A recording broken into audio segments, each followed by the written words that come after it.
Autoritetet austriake janë të shokuara dhe në kërkim të përgjigjeve pse një 21 vjeçar i armatosur vrau 10 njerëz në ish shkollën e vet të mesme para se të vriste veten, duke shkaktuar një prej sulmeve më të dhunshme në historinë moderne të këtij vendi.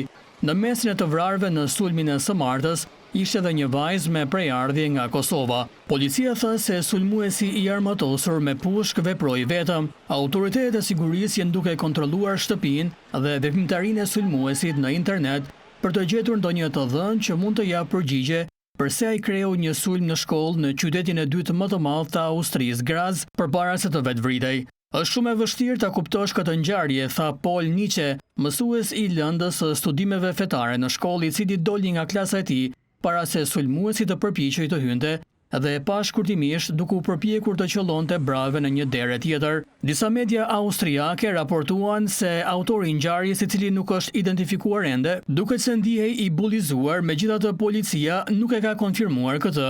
Autoritetet austriake thanë se ai nuk e kishte përfunduar kurrë studimet në atë shkollë. Ai kishte lënë një letër të lamtomirës e cila sipas policisë nuk zbulon motivin e sulmit, po ashtu një bombë artizanale që u gjet në shtëpinë e tij nuk ishte funksionale. Policia austriake tha se viktimat u gjetën brenda dhe jashtë shkollës në kate të ndryshme, 10 të tjerë u plagosën në sulm, disa në gjendje të rëndë.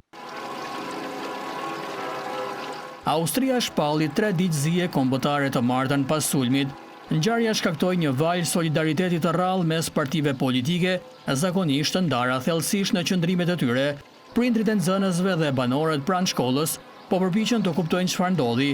Qindra njerëz u mblodhën të martën në mbrëmje në sheshin kryesor të Grazit për të nderuar viktimat. Të tjerët vendosën lule dhe ndezën qirim pranë shkollës.